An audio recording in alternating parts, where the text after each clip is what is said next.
আলহামদুলিল্লাহ। এক নজরে কোরআন সূরাটির শুরুতেই আল্লাহ স্পষ্ট করে তার বিধিবিধান জানিয়ে দেওয়ার কথা বলেছেন, আর তার বান্দাদের মাঝে কে এ সকল নিয়ম কানুন মেনে চলে আর কে বিরোধিতা করে সে ব্যাপারেও তিনি পূর্ণ ওয়াকিবাল।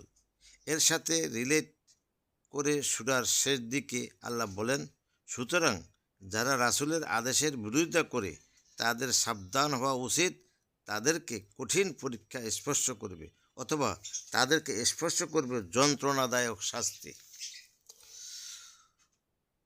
অন্য সূরার সঙ্গে সম্পর্ক। এই সূরাটির আগের সূরা হলো সূরা মুমিনুন।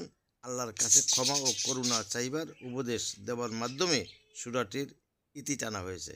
আর সূরা নূর শুরু হয়েছে শাস্তির আলোচনা দিয়ে। সমাজ থেকে অশ্লীলতা দূর করতে শাস্তির বিকল্প নেই। এর মাধ্যমে আমাদেরকে বার্তা দেওয়া হলো আল্লাহর রহমত চাওয়ার পাশাপাশি আল্লাহর বিধানও কার্যকর করা জরুরি। শানে নজুল। সামরিক ক্ষমতা কাফিররা সব সময় মুসলিমদের চেয়ে এগিয়ে ছিল, তবুও আল্লাহর ইচ্ছায় বারবারই তারা মুমিনদের হাতে নাস্তানাবুদ হয়েছে। তারা বুঝতে পারল অস্ত্র দিয়ে মুসলিমদের দমানো যাবে না, তাই নতুন কৌশল হাতে নিল। মুমিনদের চরিত্রের উপর আঘাত হানতে হবে, আর এই কাজে ব্যবহার করা হবে মুনাফিকদের, কারণ তারা সবসময় মুসলিমদের দলে মিশে থাকে। বনুল মুস্তালিক যুদ্ধ শেষে তেমনই এক মোক্ষম সুযোগ পেয়ে গেল তারা। সেই সফরে আয়েশা আনহা নবীদের সাথে ছিলেন। যুদ্ধ শেষে মুসলিম বাহিনী মদিনায় ফিরবে। যাত্রা বিরতিতে ঘুমিয়েছিল সবাই। ঘুম থেকে উঠেই রওনা হলো সকলে।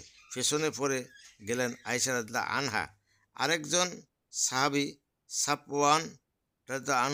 সাফওয়ান তার উটের উপর আয়েশা রাদিয়াল্লাহু আনহাকে বসিয়ে নিজে উটের পিঠে ধরে হাঁটতে লাগলেন।